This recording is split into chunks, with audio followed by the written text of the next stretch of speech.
कहानियां तो आपने बहुत पढ़ी होंगी, पर प्रेमचंद की कहानियों में उनकी विषय वस्तु और कहानी कला कैसी है, उसको हमें जानना होगा।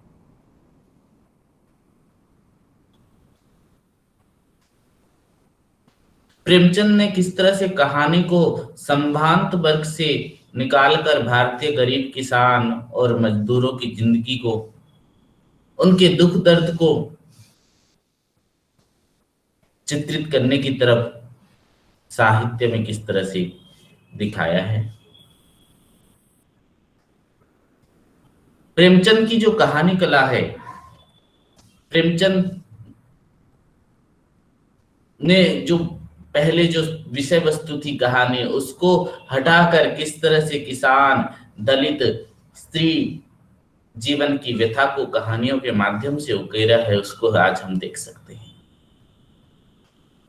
क्योंकि हिंदी कहानी के विकास को हमने देखा कि एक बहुत पुरानी विकास धारा है हिंदी कथा साहित्य की। इसके निर्माण में भारतीय और यूरोपीय दोनों धाराओं का योगदान रहा है। संस्कृत की कहानियों का भी बहुत योगदान रहा है, जिसे आज हम कहानी के रूप में जानते हैं। वो सदियों से हमारी अभिव्यक्ति का माध्यम रही है कहानी। और भारत में तो कहानी और आख्यायिका परंपरा संस्कृत से लेकर प्रेमाख्यानों तक बराबर बनी रही है। तो कहानी का प्राचीन नाम गल्प या आख्यायिका ही था। तो आधुनिक युग में कहानी के नाम पर जिन रचनाओं को हम जानते हैं मॉडर्न युग में, आरंभ में गल्प या आख्यायिका ही कहा जाता था। किशोरीलाल गोस्वामी की जो रचना इंदुमती, जिसे सबसे पहली कहानी होने का गौरव प्राप्त है, उसे स्वयं गोस्वामी जी आख्यायिका कह रहे हैं और प्रकाशन के लिए भेजते हैं, और वो उसी रूप में ही प्रकाशित होती है सरस्वती में। और श्याम सुंदर दास ने अंग्रेजी की शॉर्ट स्टोरी के लिए हिंदी में आख्यायिका पद का ही प्रस्ताव दिया था, और महावीर प्रसाद द्विवेदी जी ने उसे एक्सेप्ट भी कर लिया, और सरस्वती में आख्यायिका नाम से एक स्तंभ आरंभ शुरू हो गया। इस तरह से आज जिसे हम कहानी के नाम से जान रहे हैं, वो आख्यायिका का ही विकसित आधुनिक रूप है, परंतु इसका सीधा संबंध प्राचीन आख्यायिका से न होकर यूरोपीय शॉर्ट स्टोरी से अधिक लगता है। आधुनिक कहानी का आविर्भाव के बारे में अगर चर्चा करें तो बहुत भिन्न भिन्न मत है। कुछ विद्वान मानते हैं, प्राचीन कथा साहित्य को भी आधुनिक कथा का साहित्य का स्रोत मानते हैं, जबकि कुछ विद्वान हिंदी कहानी को पश्चिम की देन मानते हैं। तो प्राचीन कथा साहित्य को हिंदी कहानी का स्रोत मानने वाला मत यह है कि हिंदी कहानी का जो संबंध बृहत कथा या जातक कथा से है, उसमें से जैसे कुछ 84 वैष्णवन की वार्ता को हिंदी की प्रथम कहानी माना गया, जबकि कुछ लोग इंशाअल्लाह खां की कहानी, रानी केतकी की कहानी को हिंदी की पहली कहानी मानते हैं, और कुछ विद्वान हिंदी को पाश्चात्य साहित्य का परिणाम और आधुनिक युग की देन स्वीकार करते हैं। तो आख्यायिका और कहानी क्या होती है तथा उसको कैसी होनी चाहिए, उस पर पश्चिम का बहुत विचार भी हुआ है। पश्चिम में आधुनिक कहानियों की परिभाषा जो है, जो टॉल्स्टॉय, डिकेंस, एलन पो आदि कहानीकारों ने कहानियों को केंद्र में रखकर किया है आलोचना कहानी को लेकर।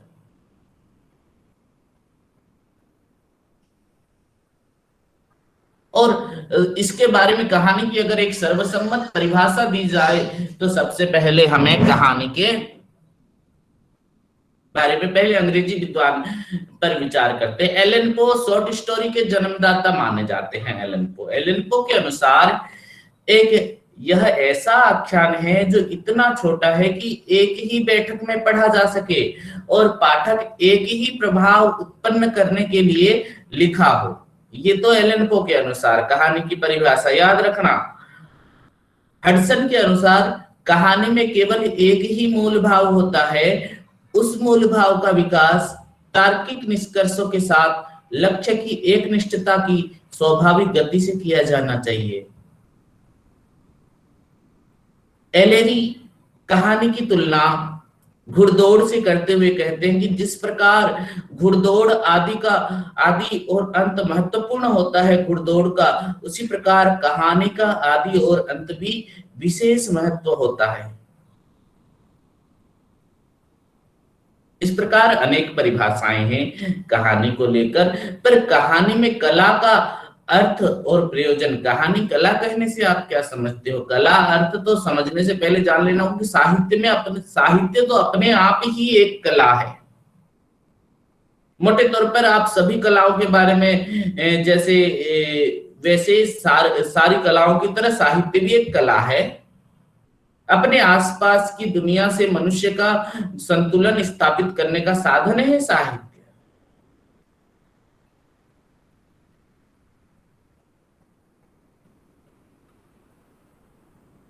तो कला और मनुष्य का संबंध तो बहुत पुराना है। हमारा समाज एक वर्ग समाज है और एक वर्ग समाज में कोई भी विचार सर्व स्वीकृत विचार नहीं हो सकता। आज भी ऐसे लेखकों की कमी नहीं है जो समाज की तुलना में व्यक्ति को निरपेक्ष आजादी की रक्षा करना कला का धर्म मानते हैं।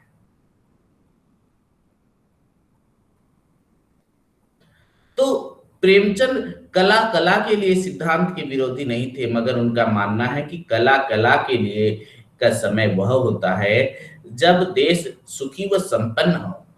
वे आगे कहते हैं कि जब हम देखते हैं कि हम भांति भांति के राजनीतिक सामाजिक बंधनों में जकड़े हुए हैं, जिधर निगाह उठती है दुख और दरिद्रता के भीषण दृश्य दिखाई देते हैं, विपत्ति का करुण क्रंदन सुनाई देता है, तो ये कैसे संभव है कि किसी विचारशील प्राणी का हृदय न दहल उठे। और हिंदी कहानी में जब प्रेमचंद आते हैं, हमारे प्रेमचंद एक ऐसे महान कथाकार हैं जिन्होंने जिनकी कहानी कला का स्वरूप उनकी दृष्टि में बहुत व्यापक था। प्रेमचंद की कथा दृष्टि को समझने से पहले उनकी साहित्यिक परिस्थितियों पर विचार करना आवश्यक होगा, जिसके अंतर्गत एक कथाकार के रूप में प्रेमचंद का प्रादुर्भाव हुआ। जिस समय प्रेमचंद का साहित्य में प्रादुर्भाव हुआ, उस समय साहित्य की सामंती परंपरा का कालखंड था, क्योंकि साहित्यकार अपने युगीन परिवेश से प्रभावित होता है।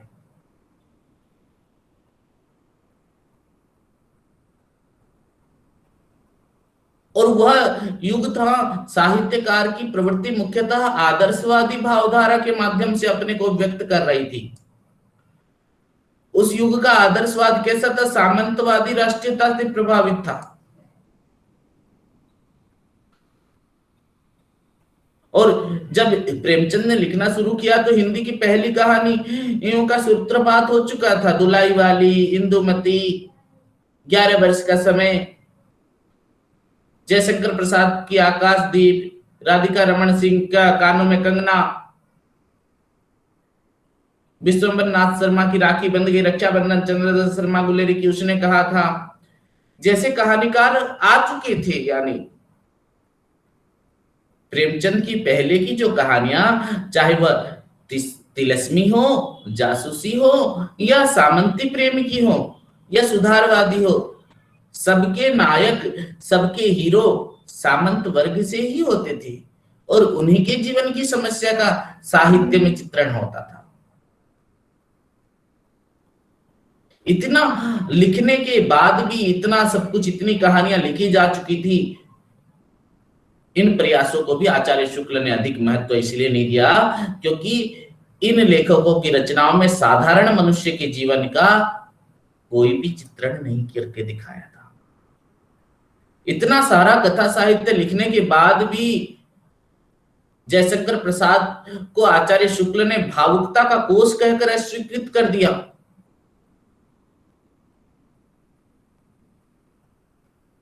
इस प्रकार और भी कहानीकार जो हुए, आचार्य रामचंद्र शुक्ल, विश्वंबर नाथ शर्मा कौशिक, बाबू प्रताप नारायण श्रीवास्तव, जैनेन्द्र, वृंदावन लाल वर्मा, उपन्यासकार तक को उन्होंने महत्व नहीं दिया।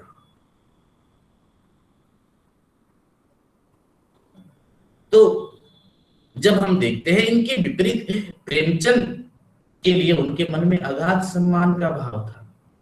हिंदी साहित्य में प्रेमचंद ने ही पहली बार अपने समय के भाव और शिल्प को, रूढ़ियों की संकीर्णता से साहित्य को मुक्त कर उसे अभिव्यक्त का नया स्वर और नई चेतना, नई वाणी दी। प्रेमचंद के लिए उनका सम्मान उनके इन शब्दों में प्रकट होता है कि प्रेमचंद जो कर गए वो हमारे साहित्य की एक निधि ही है। प्रेमचंद ने जो किया वह निधि, बाकी सब भंडार। आचार्य शुक्ल ने बाकी को ऐसा क्यों कहा?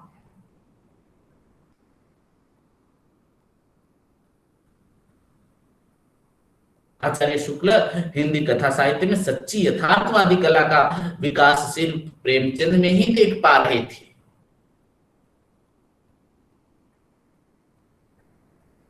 प्रेमचंद की जो भाषा थी, अलंकारों के बोझ से मुक्त भाषा, कहानी और उपन्यास में जो लिख रहे थे, तो आचार्य शुक्ल वैसे ही गद्य की अपेक्षा करते थे कि ऐसा गद्य हो जो प्रौढ़ न हो। इस प्रकार हम देख सकते हैं कि प्रेमचंद जिस ऐतिहासिक भूमि पर खड़े थे, वहां उनके लिए अपने निकट पूर्ववर्तियों से सीखने के लिए कुछ नहीं था। प्रेमचंद ने जो किया वो कुछ अपने समय का नया किया। उन्होंने अपने से पहले कहानीकारों को से कुछ नहीं सीखा। सीखने के लिए कुछ था ही नहीं। प्रेमचंद ने यूरोप की कला दृष्टि को अपना आदर्श नहीं बनाया। अपनी भारतीय जमीन से प्राप्त अनुभव से सीखते हुए उन्होंने अपनी साहित्य सृष्टि और कला का विकास किया। परंतु अगर हम प्रेमचंद से पूछें कि आपका क्या है कहानी के बारे में विचार, क्योंकि प्रेमचंद ही अकेले ऐसे कहानीकार हैं जिसने भारतीय कथा परंपरा की आत्मा को पूरी तरह आत्मसात करते हुए कहानियों में दिखाया और हिंदी कहानी का मार्ग प्रशस्त किया। उनकी निगाह में अगर एक और पश्चिम के Allan Poe, मोपासांत, Chekhov, Tolstoy, Dickens उनकी परंपरा है, तो दूसरी तरफ भारतीय आख्यायिका की कथा की जो सुदीर्घ परंपरा है, पुरानी परंपरा है, उसका बोध था। और प्रेमचंद जिस समय जन्म हुए थे उस युग में उन्हें पश्चिमी शिल्प की कहानियां लिखने के साथ साथ ही प्राचीन आख्यायिका की परंपरा और बोध का भी अपनी कथा परंपरा में शामिल करते हुए चलना था। इसलिए उन्होंने सिर्फ कहानियां नहीं लिखी बल्कि कहानियों के बारे में भी लिखा है। प्रेमचंद के अनुसार कहानी या शॉर्ट स्टोरी के लिए 15 या 20 मिनट ही काफी है। हम ऐसी कहानी चाहते हैं कि वो थोड़े से थोड़े शब्दों में कही जाए, उसमें एक वाक्य, एक शब्द भी अनावश्यक ना आने पाए, उसका पहला ही वाक्य जो है इंटरेस्टिंग हो, आकर्षित करने वाला हो मन को, उसमें कुछ चटपटापन हो, ताजगी हो, विकास हो, इसके साथ ही कुछ तत्व भी हो, जब भी तो पाठक इंटरेस्टेड होगा कहानी पढ़ने में। तत्वहीन कहानी चाहे वो मनोरंजन भले ही हो, चाहे मानसिक तृप्ति नहीं होती तत्वहीन कहानी से। उनके अनुसार सबसे उत्तम कहानी वह होती है जिसका आधार मनोवैज्ञानिक सत्य पर अटका। कहानी की भाषा सरल सुबोध होनी चाहिए, सरलता होनी चाहिए कहानी में, तभी एक कहानी सफल सिद्ध होगी। तो प्रेमचंद ने जो लिखा कहानी का शिल्प, जिस तरह से अगर हम विचार करें तो अपने समकालीन लेखक या अपने से पहले वाले लेखकों के विषय में दायरे, उनका विषय ही अलग था, उनको लेकर लिखने वाले नहीं थे। प्रेमचंद ने अपनी कहानियों का विकास तथा परिवर्तन का एक अलग रास्ता बनाया। जिस तरह जीवन में अनेक स्तर पर अनुभव का विभिन्न आयाम होता है, उसी तरह प्रेमचंद की कहानियां भी जीवन के विभिन्न आयामों को समेटते हुए विभिन्न प्रकार के अनुभवों में ले जाती है। विषय और घटना के अनुसार कहानी के शिल्प भी बदलते हैं। पहली कहानी पंच परमेश्वर, लास्ट कहानी कफन से लेकर सारी कहानियों को किसी एक मापदंड पर लेकर जो है हम विश्लेषित नहीं कर सकते।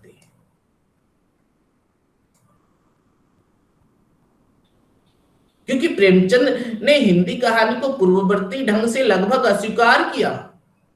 मौलिक तरीके से कहानी लिखी उन्होंने। प्रेमचंद ने 300 से अधिक कहानियां लिखी थी और वे कहानियां लंबे काल के विस्तार को चीरती है।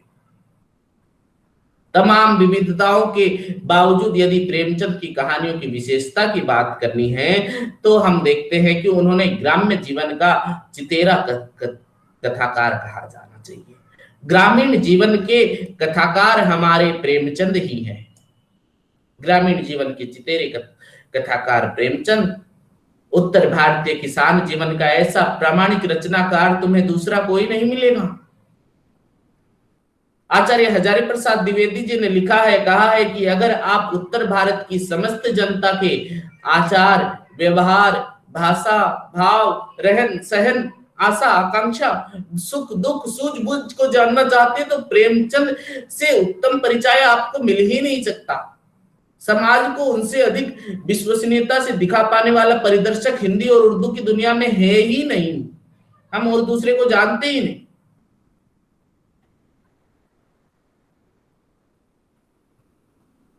तो प्रेमचंद के जो विषय थे वो हम देखते हैं कि किस तरह से वो गरीब किसान समुदाय और मजदूरों को कथाकार माना जाता है, लेकिन उन्हें सिर्फ इसी तबके का कथाकार कहना ठीक नहीं जान पड़ता, क्योंकि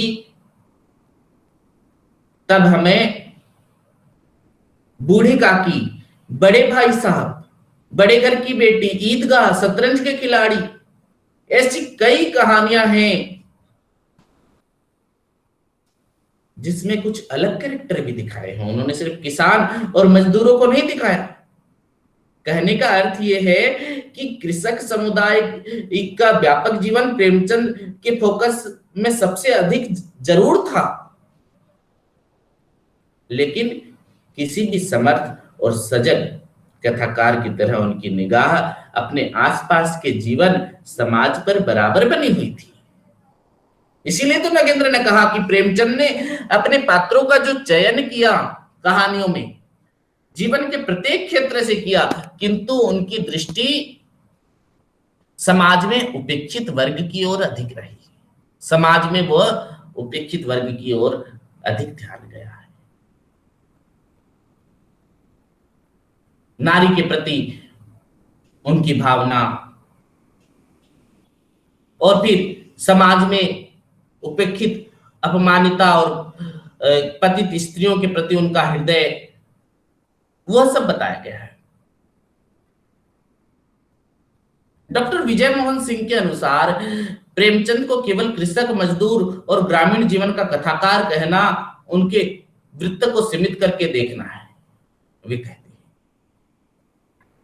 उनकी जो वर्णन कला है उन सब चीजों को, जैसे कहानी में किस तरह से उनकी स्टार्ट होती है, शिल्प का दोहराव भी नहीं है। गुल्ली डंडा कहानी एक निबंध है की तरह शुरू होती है गुल्ली डंडा कहानी, जबकि मुक्ति मार्ग की शुरुआत एक व्यंग विधा की तरह वाक्यों में होती है। कहने का मतलब क्या है, कहानी जो प्रेमचंद की कहानियों में है, कथा रस पैदा होता है।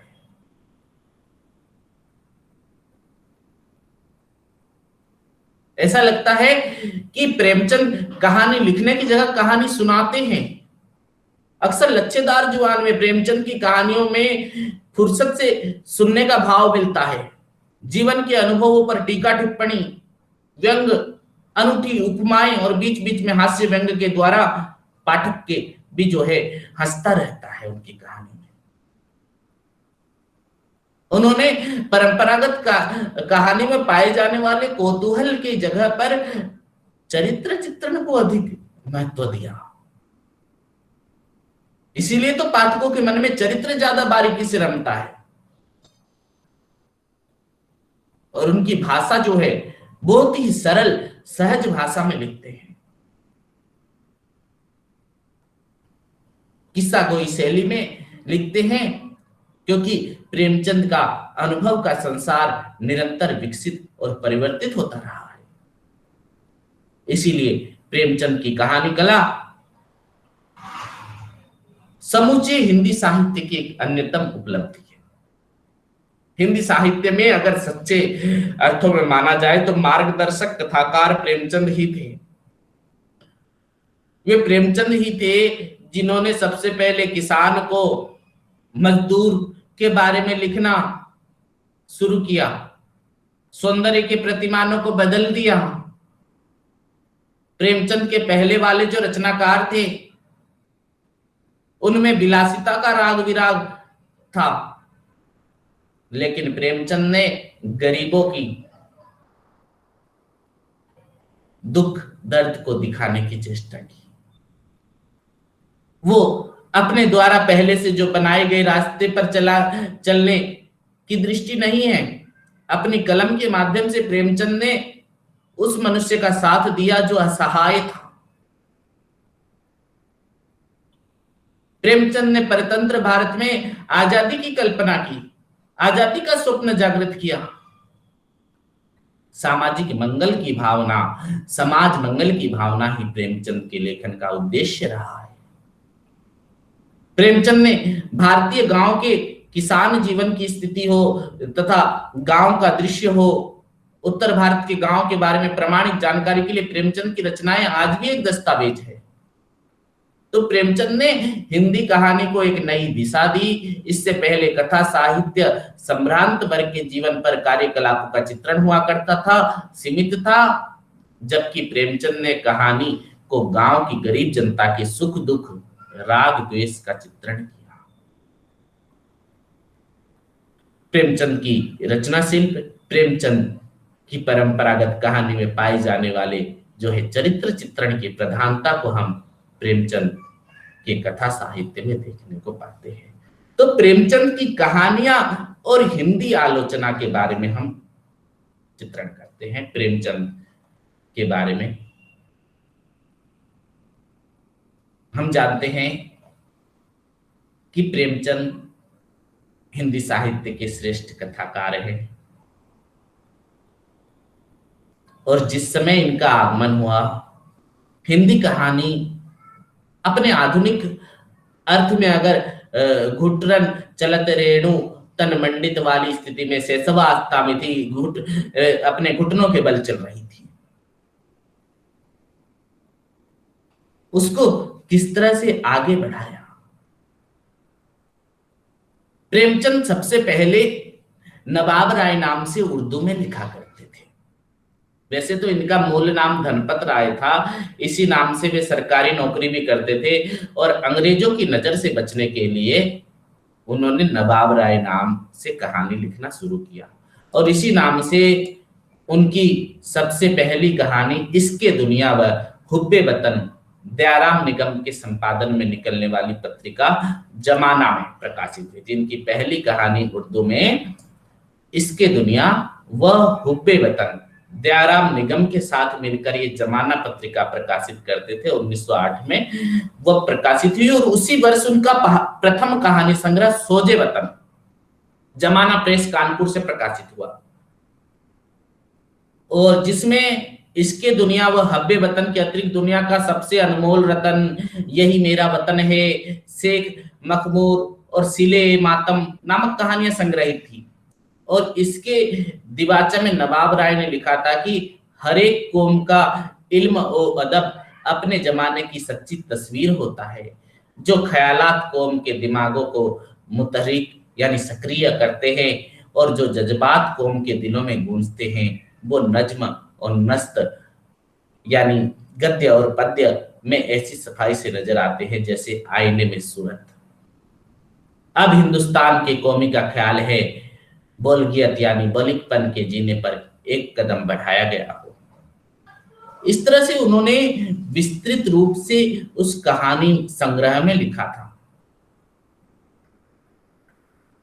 तो नवाब राय की जो भूमिका थी इस कहानी में, उनकी मंशा स्पष्ट हो जाती है कि 20वीं शताब्दी की में उभरी जो राष्ट्रीय चेतना के परिप्रेक्ष्य में सोजे वतन की जो कहानियां हैं वो कितनी महत्वपूर्ण थी। और इस संग्रह को केवल एक कहानी सैले मातम को छोड़कर बाकी सभी कहानियों में देश प्रेम का भाव व्यंजित होता था। यानी सोजे वतन किस तरह का कहानी संग्रह था? देश प्रेम से सराबोर कहानी संग्रह था। यद्यपि नवाब राय ने अपने देश प्रेम को इसमें बरतने में दिखाने में बहुत सावधानी बरती थी। वह धनपत राय, नवाब राय और बाद में प्रेमचंद की व्यवहारिकता का ही सहयोग है कि उनकी नौकरी ही नहीं बरकरार रही बल्कि जेल की सजा से भी बच गए। वो नवाब राय थे इसीलिए।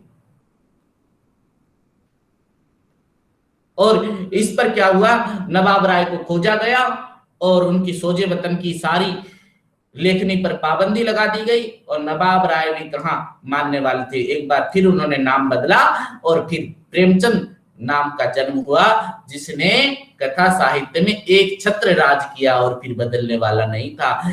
इस नाम से उनकी पहली कहानी बड़े घर की बेटी, प्रेमचंद नाम से छपने वाली उनकी पहली कहानी थी बड़े घर की बेटी, 1910 में जमाना पत्रिका में प्रकाशित हुई। ये प्रेमचंद की पहली कहानी है जो हिंदी उर्दू कहानी का कथ्य और संरचना की दृष्टि से एक ऊंचाई में ले जाती है। इस तरह से जमाना पत्रिका में बहुत सारी कहानियां छपती है। 1911 से 1920 के बीच प्रेमचंद की लगभग 78 कहानियां उर्दू में और हिंदी की विभिन्न पत्र पत्रिकाओं में प्रकाशित होती थी। तो कहानीकार प्रेमचंद का उर्दू से किस तरह से आगमन हुआ? प्रेमचंद कहानी लेखन के इतिहास में 1915 इस दृष्टि से महत्वपूर्ण है कि इसी माह सरस्वती पत्रिका में हिंदी भाषा की पहली कहानी शोध प्रकाशित हुई थी और इसके पहले तक केवल उर्दू में कहानियां लिखते थे प्रेमचंद। 1915 तक प्रेमचंद लगभग 3 दर्जन उर्दू कहानियां और 2 कहानी संग्रह प्रेम पचीसी और शहरे दरवेश प्रकाशित हो चुका था। पर शुद्ध हिंदी पाठकों के लिए उस समय कहानियों का जो है रूपांतरण किया जाता था। इस तरह 1915 तक प्रेमचंद उर्दू साहित्य के कहानीकार के रूप में पहचाने जाते थे। पर उर्दू साहित्य में अपनी स्थिति से वो संतुष्ट नहीं थे। उर्दू पाठकों की स्थिति तो असंतोषजनक थी, वहीं उर्दू आलोचकों ने भी उन्हें उपेक्षित किया। प्रेमचंद ने 1 सितंबर 1915 को अपने दोस्त और जमाना पत्रिका के संपादक मुंशी दयानारायण निगम को एक पत्र लिखा, उर्दू में अब उर्दू से अब गुजारा नहीं चल सकता। तो उर्दू नवीसी में किस हिंदू को खोज हुआ जो मुझे हो जाएगा। इसके बाद 1915 में ही अपनी शोध शीर्षक कहानी वे हिंदी में आए और उसके बाद उनकी कहानियां हिंदी उर्दू दोनों में साथ साथ प्रकाशित होने लगी और 1936 तक उन्होंने बहुत सारी कहानियां लिखी। वर्ष 1916 में उन्होंने शंखनाद 2 भाई नामक संयुक्त परिवार की कथा कहने वाली 2 कहानियां लिखी। उसके बाद उन्होंने बहुत सारी कहानियां लिखी। प्रेमचंद ने उर्दू और हिंदी में मिलाकर लगभग 45 कहानियां और 7 कहानी संग्रह प्रकाशित किए। इसी बीच हम देखते हैं कि प्रेमचंद ने सरकारी मुलाजमत के दौरान भी कई कहानियां लिखी। सरकारी नौकरी से त्याग पत्र देने के बाद भी कई कहानियां लिखी। उसके बाद प्रेमचंद के लेखन की अंतिम दौर की कहानियां, लास्ट टाइम की अगर कहानियों के बारे में हम विचार करें कि भारत के स्वाधीनता आंदोलन उस समय चल रहा था, संघर्ष जोर पकड़ रहा था, प्रेमचंद की कहानियों का विविध रूप भी उस समय उभर कर आ चुका था। तो तीसरा दशक में भी अपने आरंभिक दशक के समान और स्वाधीनता आंदोलन की दृष्टि को क्रियान्वयन बना रहे थे। इस दौर के आंदोलनों में एक उल्लेखनीय विशेषता थी कि इनमें किसान, मजदूर और नारी जाति की अभूतपूर्व हिस्सेदारी निभाई थी। उसका बोध वे दिखाते हैं। प्रेमचंद अपने समय के सजग कथाकार थे और उपनिवेशिक शासन के शोषण के हर तरीके पर अब उनकी नजर थी। सही अर्थों में दलित संवेदना के कथाकार भी प्रेमचंद हुए हैं।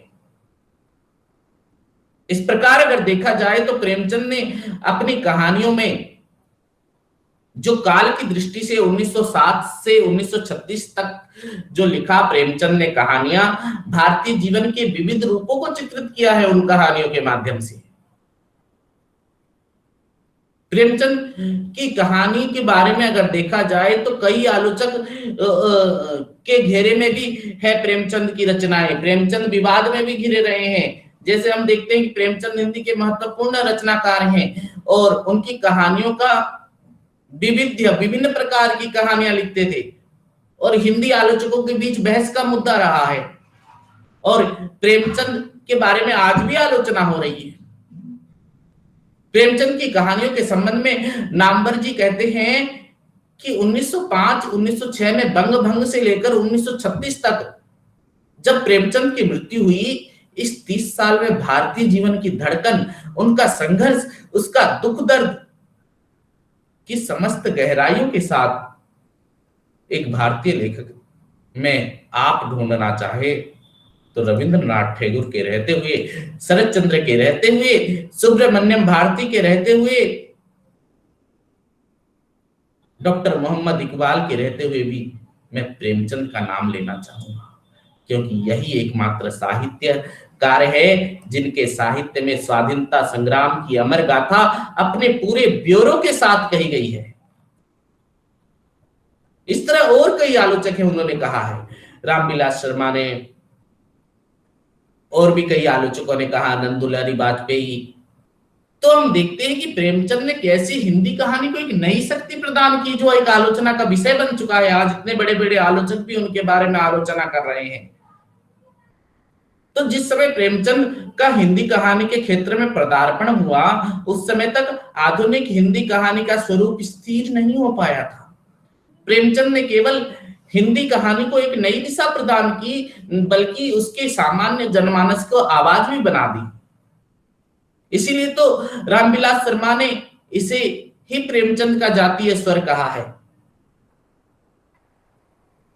तो प्रेमचंद ने अपनी कहानी में स्वाधीनता आंदोलन के बारे में, प्रेमचंद ने अपनी कहानियों में किस तरह से विभिन्न प्रकार के विवादों के बारे में चर्चा का विषय बनाया। तो इनकी ऐसी ही एक कहानी की आज हम चर्चा करते हैं, मनोवृत्ति। मनोवृत्ति कहानियों के माध्यम से आज हम जानेंगे स्त्रियों के संदर्भ में पुरुष प्रधान समाज की पाए जाने वाली मनोवृत्ति। पुरुष किस तरह नारियों के प्रति अनैतिक मानसिकता से ग्रस्त हो रहा है। कहानी के माध्यम से हम प्रेमचंद के स्त्री संबंधी विचार को जान सकेंगे। प्रेमचंद ने नारी विमर्श पर भी विचार किया है। प्रेमचंद के बारे में तो हम जान ही चुके हैं, वहीं प्रेमचंद की कहानी में किस तरह से नारी है उसको हमें जानना है। और मनोवृत्ति कहानी का शीर्षक और मनोवृत्ति में क्या बताया गया है, किस समय की कहानियां हैं, वह आज हम मनोवृत्ति में चर्चा करते हैं। क्योंकि प्रेमचंद ने जो कहानियां लिखी वो विमर्श परक होने के साथ साथ संदेश परक भी है। एक यथार्थवादी कहानी है। इस कहानी की शुरुआत ही ऐसे होती है कि प्रातःकाल एक सुंदर युवती पार्क के बेंच पर सोई हुई दिखाई देती है सुबह सुबह।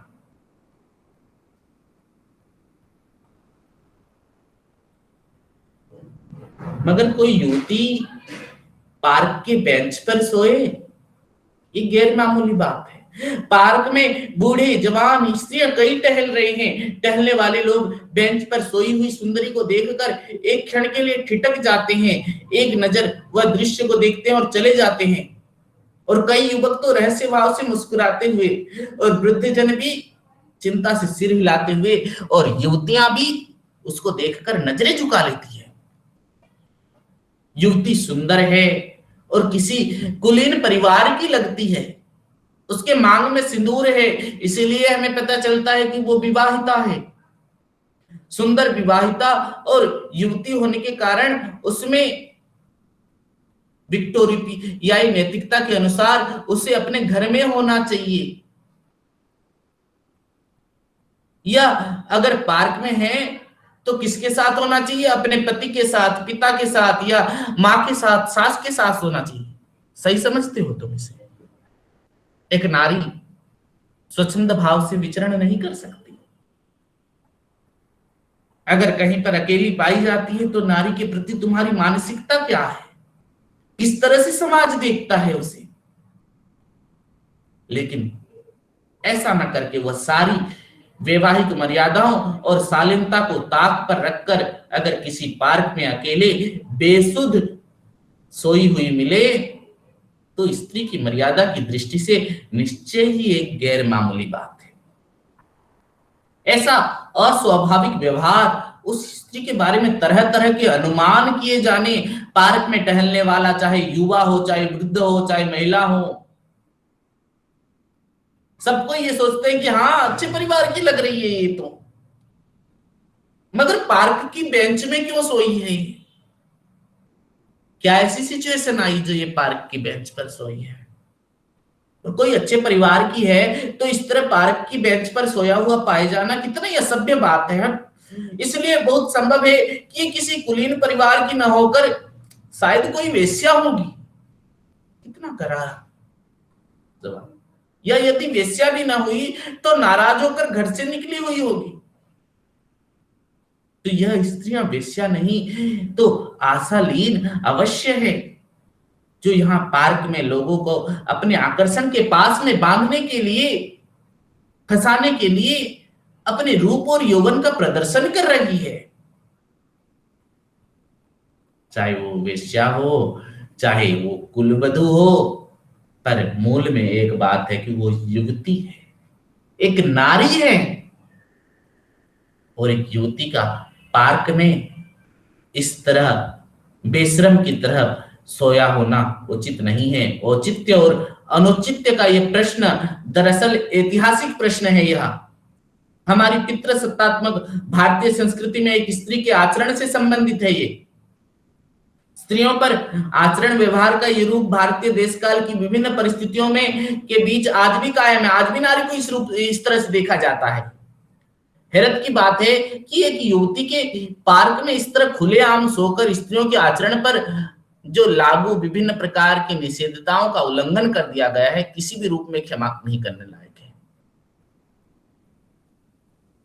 पार्क में सोई स्त्री के द्वारा प्रेमचंद क्या बताना चाहते हैं, क्या दिखाने की चेष्टा कर रहे हैं कि किस तरह हमारी सामाजिक और सांस्कृतिक धारणाओं में आज जो ये आधुनिक मूल्यबोध और नैतिकता की जड़ीभूत है, जो हम उसी मनोवृत्ति के तहत एक स्त्री के चरित्र के बारे में अनुमान लगा रहे हैं। हमारी मानसिकता ऐसी है, हमारी सांस्कृतिक सामाजिक धारणाएं ऐसी है, जो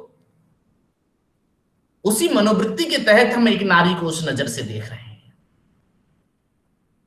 इस कहानी में बसंत और हासिम दो युवक हैं। इन युवकों की प्रतिक्रिया यह है कि ये नारी जिस तरह से बेशर्मी से बेंच पर सोई है, वैसी बेशर्मी तो वेश्या भी नहीं करती, ऐसा कहा उसने। हासिम और बसंत के इन संवादों में वेश्या और कुलवधू में फर्क को लेकर बहस है। ये बहस इसलिए कर रहे हैं कि कुल की वधू अगर पार्क में आकर सोए भी तो इसके सिवा कोई अर्थ नहीं निकलता कि वो आकर्षित करना चाहती है, और यह वेश्या मनोवृत्ति है। एक युवा स्त्री जो किसी कारण से आचरणगत उसकी बंदिशें लगी हो, शालीनता के तथाकथित संस्कारों का ताना बाना तोड़कर थोड़ी देर के लिए खुलकर जीना चाहती होगी, वो उस जमाने के युवा वर्ग के लिए स्वीकार्य नहीं था। इससे वो समाज की सांस्कृतिक जकड़न और नैतिक अंधता का पता चलता है।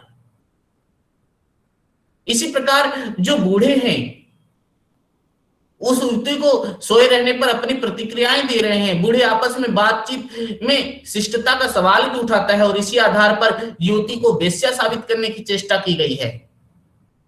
बूढ़ों की चर्चा नए जमाने में जिंदगी की बहार को लेकर जहां शिकायत है, वहीं दुख भी इस जमाने का लुत्फ उठाने के लिए वे जवान न रहे।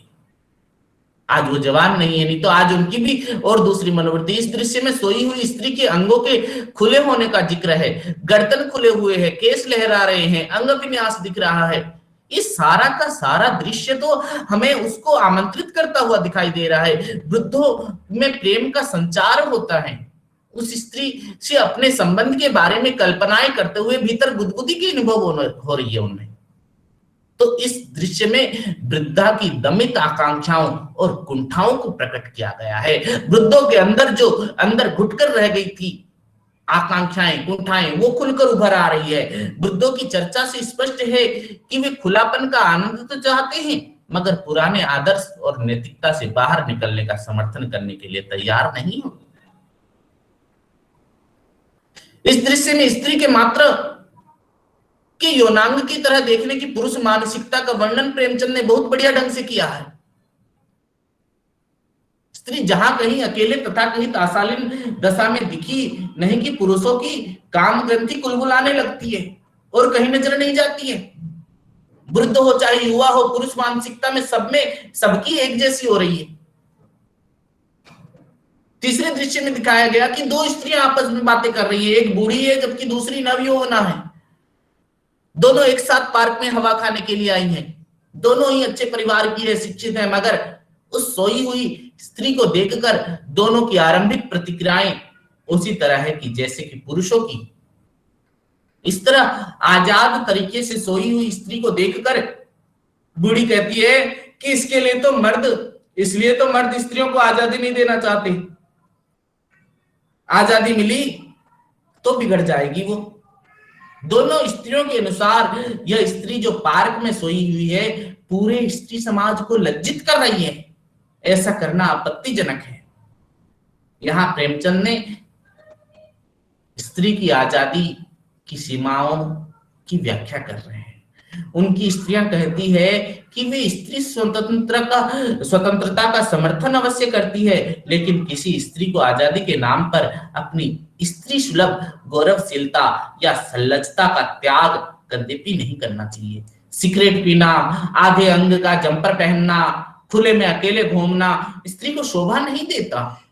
आजादी के नाम पर इस तरह का प्रदर्शन नंगापन है। पुरुष भी अपनी आजादी इस तरह से दुरुपयोग नहीं करते। इस दृश्य से प्रेमचंद स्त्री और पुरुष दोनों की जो स्वतंत्रता है उनकी मनोवृत्तियों की तुलना करते हुए स्त्रियों के मुंह से ही कहलवाया है कि पुरुष स्वाधीन है और अपने दिल से समझता है कि मैं स्वाधीन हूं। वो स्वाधीन का स्वांग नहीं भरता। इसके विपरीत स्त्री समझती है कि मैं स्वाधीन हूं, इसलिए वो स्वाधीनता का ढोंग रचती है। यह स्वांग, यह ढोंग स्त्री की कमजोरी का लक्षण है।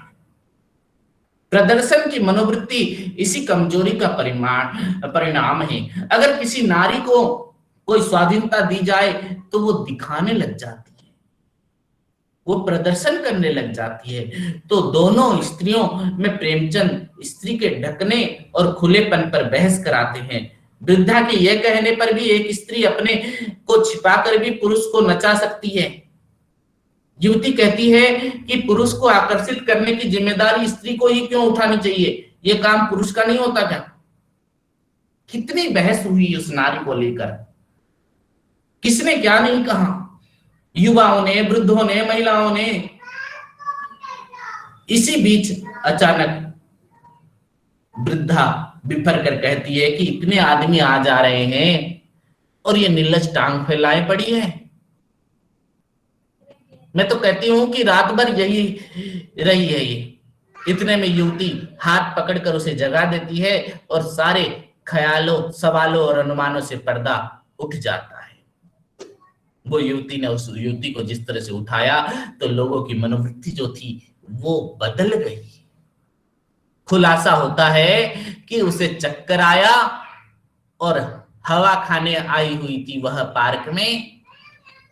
युवाओं, वृद्धों, स्त्रियों के सारे आरोप और अनुमान से पर्दा उठ गया। जब उन्हें पता चला कि ये शहर के प्रतिष्ठित डॉक्टर श्यामनाथ की बहू है तो उस युवती के प्रति लोगों का रवैया तुरंत बदल जाता है। लोगों की मानसिकता देखो कैसे बदल जाती है। उसे सम्मान की नजर से देखने लग जाते हैं। लोग उसे पूछते हैं कि तुम अकेली क्यों नहीं आई, तो वो साफ जवाब देती है कि मुझे इसकी कोई जरूरत नहीं लगी, किसी को मैं साथ में लेकर आती। और इसी उत्तर के साथ कहानी समाप्त हो जाती है। तो इस ध्वनि के साथ ही अब स्त्रियां काफी किसी पति या पुत्र माँ बाप के बिना अकेले भी बाहर निकलने का साहस करने लगी है। स्वतंत्रता का यह पहला पाठ स्त्रियों के जागरण का संदेश है। इस कहानी के माध्यम से लेखक हमें यह बताना चाहते हैं कि जो नारी स्वतंत्रता है और पुरुषों के साथ उसके बराबरी के साथ वाला जो प्रश्न है, और जो आज हमारे समाज की आधुनिकता पर भी प्रहार किया है, ये कहानी बताती है कि जिस समय ये कहानी लिखी गई थी उस समय आधुनिकता पर पाबंदी पर सवाल उठने शुरू हो गए थे और स्त्रियों की चेतना में उल्लेखनीय बदलाव आना शुरू हो गया था। तो पुरुषों की मनोवृत्ति देखो कहानी में। धर्म ग्रंथ में भले ही स्त्री को पुरुष के बराबर का दर्जा दिए जाने की बात का कई उदाहरण दिया गया हो, परंतु पुरुष हमेशा अपने अधीन रहने की बात करता है नारी को। आज की स्थिति में तो काफी बदलाव आया है, लेकिन मनोवृत्ति का जो धरातल है, पुरुष अब भी स्त्रियों को अपनी परिपाटी से बाहर निकलते हुए देखना नहीं चाहता। इसीलिए तो आज नारियों पर अत्याचार हो रहे हैं, नारी संबंधी कई घटनाएं सामने आ रही हैं। पुरुष की सोच में स्त्री के प्रति जो घनघोर अविश्वास की मनोवृत्ति है वो देखने को मिल रही है। स्त्री नैतिकता के नाम पर जो विभिन्न प्रकार के प्रतिबंध लगाए गए हैं उन पर प्रेमचंद ने बहुत अच्छी तरह से संदेश दिया है। यह कहानी किसी लक्ष्य के लिए ही लिखी गई होगी, लेकिन इसके बाद जो कहानी आती है मनोवृत्ति एक ऐसी कहानी है जहां पर कोई नरेटर नहीं, कोई कथानक नहीं, कोई मध्य नहीं, कोई अंत नहीं, कुछ संवादों के द्वारा ही हमें उसका मूल भाव पता चल जाता है। इतना ही कि पार्क में सुबह सुबह बेखौफ सोई हुई युवती स्त्री की शालीन छवि के विपरीत आचरण को सबको स्तब्ध कर देती है। स्त्री सुलभ आचरण के विपरीत उसका पार्क में इस तरह सोया होना भारतीय संस्कृति में मानो भूचाल कर देता है। तब लोग अपने अपने ढंग से उसके चरित्र पर किस तरह से लांछन लगाते हैं। इस कहानी का लास्ट जो था शब्द वो कितना महत्वपूर्ण है। वह युवती बिना किसी पुरुष के साथ लिए पार्क में अकेले आई थी और लोगों के पूछने पर भी अकेले क्यों आई, तो वो कहती कि मुझे किसी को साथ में लाने की जरूरत ही नहीं, मैं क्यों लेकर आऊं। ये इनकार स्त्री स्वाधीनता के संघर्ष के इतिहास में इतना बड़ा इनकार है जो शायद प्रेमचंद के माध्यम से हिंदी कहानी के द्वारा हिंदुस्तान की जमीन पर दिखाने की चेष्टा की। लेखक ने इनकार के बाद में ही किस तरह से स्त्री स्वाधीनता को सच्ची जमीन पर स्थापित होने का अवसर दिया गया है। आगे की कहानी है बूढ़ी काकी। बूढ़ी काकी में हम देख सकते हैं बुजुर्गों की दशा के बारे में बताने वाली मार्मिक दृश्य, करुणा, संवेदना का पहलू को हम देखेंगे। पारिवारिक और सामाजिक विद्रुपताओं के बीच नारी की स्थिति तथा धर्म की क्रियाशीलता की परिणति को हम समझ सकेंगे हम बूढ़ी काकी कहानी के माध्यम से, क्योंकि वृद्धावस्था में जो व्यक्ति होता है बचपन की स्थिति के साथ और वृद्धावस्था की स्थिति दोनों की समान है। जिस तरह बच्चे दूसरे पर डिपेंड रहते हैं खाने में, पीने में, चलने में, फिरने में, उनके अंग शिथिल हो जाते हैं, उस प्रकार बूढ़ों का भी कई तरह की मजबूरियां हो जाती है वृद्धावस्था में। बूढ़ी काकी एक मनोवैज्ञानिक कहानी है। इसमें वृद्धावस्था का मनोविज्ञान क्रियाशील किया गया है। दूसरी ओर बालपन की मनोवैज्ञानिकता चंचल और उत्तरदायित्व को पूरी तरह से दिखाने की चेष्टा की है लेखक ने। बूढ़ी काकी जैसा कैरेक्टर आज समाज में भरा पड़ा है। बूढ़ी काकी ने क्या किया, अपना सब कुछ न्योछावर कर अपने भतीजे बुद्धिराम के नाम सारी संपत्ति दे दी, लिख दी। संपत्ति लिखवाते समय तो बुद्धिराम ने बड़े लंबे चौड़े वादे किए थे, काकी तुझे 4 धाम की यात्रा कराऊंगा, तुझे जो बोलेगी वो दूंगा। बूढ़ी काकी अपने भतीजे बुद्धिराम और उसकी पत्नी रूपा के केवल पेट भर भोजन की उपेक्षा करती है, जो पर बाद में उसे नहीं मिलता है। तिरस्कृत और उपेक्षित होने के कारण बूढ़ी काकी अपनी कोठरी में किस तरह से सोई रहती है, किस तरह से उसे क्या क्या नहीं कहा गया, सिर्फ 2 बूढ़ियों के लिए। वो स्वाद मिश्रित सुगंधी उन्हें बेचैन कर रही थी, मन ही मन विचार कर रही थी कि शायद मुझे पूरी नहीं मिलेगी। सबको बुलाया गया, घर में जो तिलक समारोह का आयोजन हो रहा था, पर बूढ़ी काकी को नहीं बुलाया गया। इतनी देर हो गई, कोई भोजन लेकर क्यों नहीं आया? मुझे तो मालूम होता है कि सब कोई खा गए होंगे, मेरे लिए कुछ ना बचा। ऐसा सोचते हैं बुजुर्ग लोग, बच्चे भी ऐसा ही सोचते हैं। ये सोचकर उन्हें रोना आ गया, पर रोना अपशगुन होता है, शुभ कार्य हो रहा है घर में, इसीलिए डर के मारे रोई नहीं। साफ साफ दिख रहा है कि त्रस्त होने के बावजूद बूढ़ी काकी अपने भतीजे और अपने परिवार के लिए अमंगल की भावना नहीं पालती है। बच्चों के समान अधैर्य और क्षुधा से पीड़ित होने के कारण किए गए कृत्यों से वे स्वयं को दोषी ठहराती है। यहां पर बूढ़ों का संस्कार ऐसा है कि वो कल्याणकारी है। भोले भाले बच्चों को जिस तरह से लास्ट में कहानी में देखते हैं कि 2 थप्पड़ मार दो और बोलो बच्चों को चॉकलेट दे दो तो वो सब कुछ भूल जाते हैं, बूढ़ी काकी वैसे ही सब कुछ भूलकर लास्ट में खाना खाती है। इसी प्रकार कहानी में और भी पात्र आए हैं, उनके अंदर क्या लेखक मनोवैज्ञानिक ढंग दिखाना चाहते हैं। जैसे हम देखते हैं बूढ़ी काकी का भतीजा बुद्धिराम, उसकी पत्नी रूपा और उसकी रूपा की बेटी लाडली। लेखक के अनुसार भतीजे ने संपत्ति लिखवाते समय तो बड़े लंबे चौड़े वादे किए थे, पर सब वादे केवल कुल डिपो थे। अपनी चाची का सब कुछ हथिया लेने के बाद बुद्धिराम अपनी नैतिकता से फुर्र हो जाता है।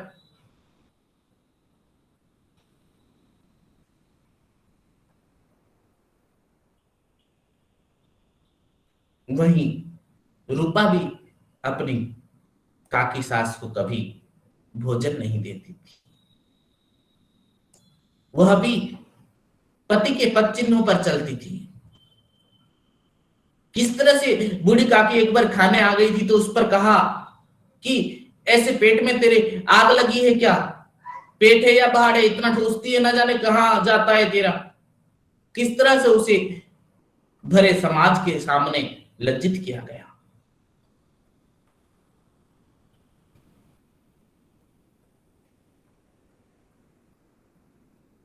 कहानी में जो दिखाया गया है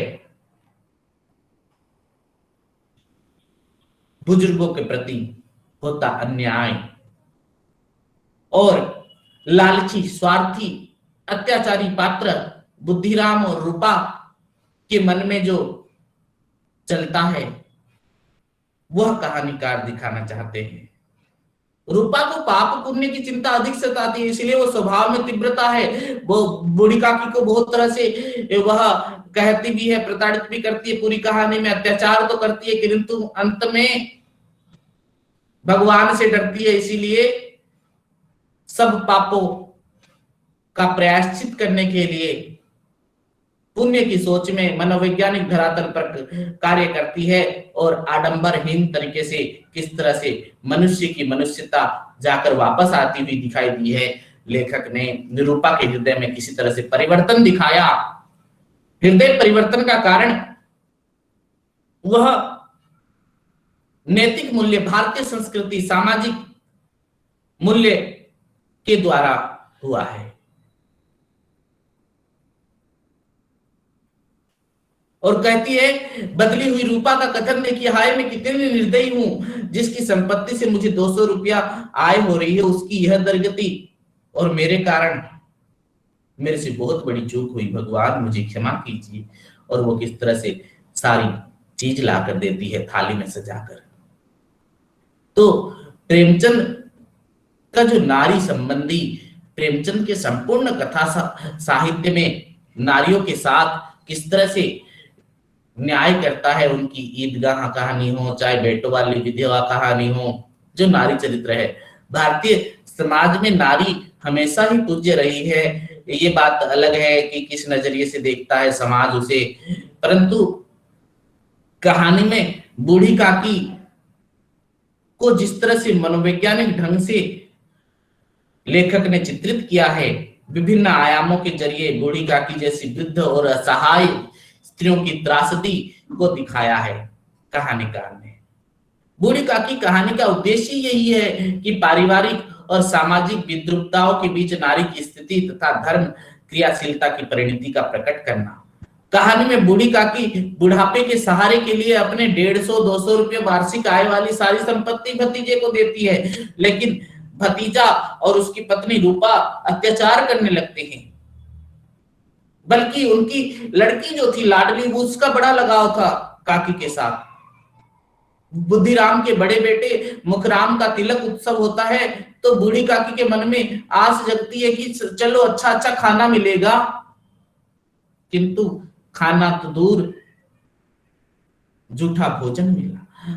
निराशा हाथ लगती है। देर रात सबके सोने के बाद लाडली के मन में कहीं ना कहीं अपनी दादी के प्रति लगाव था, तो अपने हिस्से की पूड़ियां लेकर जाती है वो, जिनसे वृद्धा की क्षुधा शांत नहीं हुई, भूख मिटी नहीं।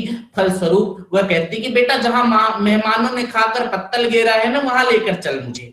और वहां जाकर वह जूठी पत्तलों में छोड़ी हुई जूठन खाकर भूख मिटाती हुई नजर आती है। और ये दृश्य देखकर ही रूपा का हृदय परिवर्तन होता है और बूढ़ी काकी को वह आदर पूर्वक भोजन कराती है।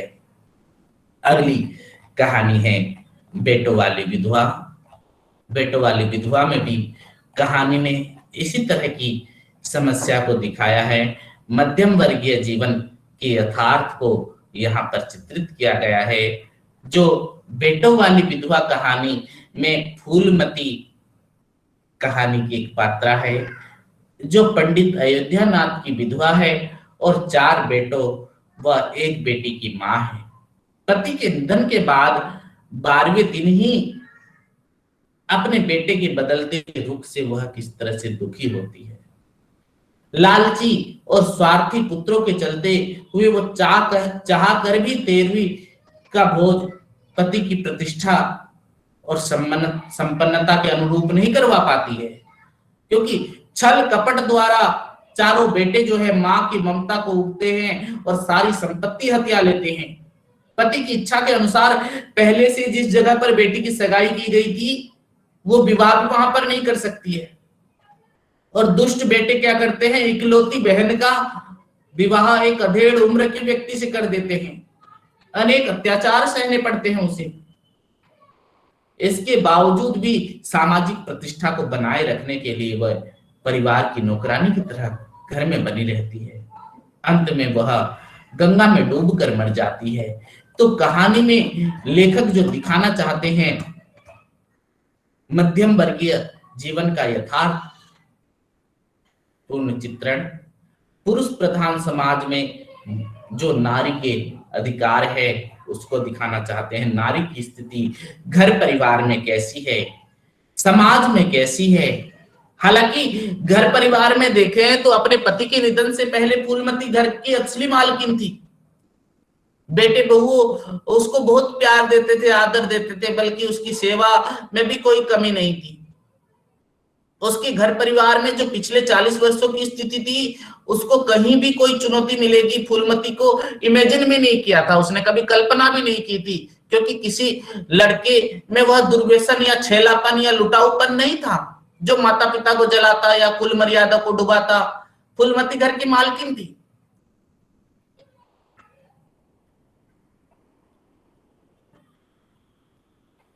बुढ़िया में वह अधिकार प्रेम था जो वृद्ध जनों को कटु और कलहशील बना दिया करता है, किंतु उनकी इच्छा बिना कोई बालक मिठाई तक नहीं मंगा सकता था। प्रेमचंद ने परिवेश और वातावरण के आधार पर बेटों वाली विधवा में घर परिवार में नारी की स्थिति की जो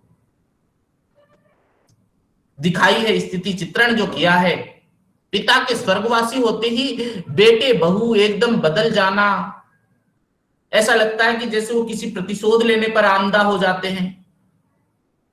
फूलमती जान भी लेती है अपने आसपास के परिवेश में झांकने पर फूलमती जैसे कुछ पीड़ित अवश्य ही आप लोगों को मिल जाएंगे। समाज में भी ऐसा ही देखने को मिल रहा है। नारी को विभिन्न प्रकार के ताने बाने दिए जाते हैं समाज में।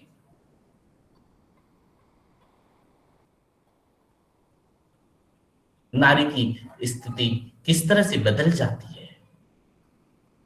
नारी जीवन की विडंबना नारी के साथ किस तरह से फरेब हुआ, कहानी में लेखक ने दिखाया है। नारी जीवन की स्थिति से ही जुड़ी हुई कहानी बेटों वाली विधवा, विधवा और असहाय और वृद्ध स्त्रियों के प्रति संवेदनशील किस तरह से लेखक हुए हैं, उसको कहानी में दिखाया है। किस तरह से उसके 3 विवाहित पुत्र थे, बदल जाते हैं। वो कामतानाथ, उमानाथ और दयानाथ, और एक अविवाहित पुत्र सीतानाथ भी बदल जाता है। और अविवाहित पुत्री कुमुद जो है, आपसी संबंधों में आए बदलाव की बड़ी कुशलता वो मार्मिक तरीके से चित्रित किया है लेखक ने। तो आज तो समय हो गया है, अगली बार अगली क्लास में आगे हम चर्चा करेंगे कहानी के बारे में। प्रेमचंद की और भी कहानियां हैं, अगले क्लास में हम उसकी चर्चा करेंगे। आज जो पढ़ाया वो समझ में आया? जो भी स्टूडेंट ऑनलाइन है अपना एनरोलमेंट नंबर मैसेज बॉक्स में टाइप कर दें। फिर हम अगली क्लास में कल और भी कहानियां हैं प्रेमचंद से संबंधित कहानियां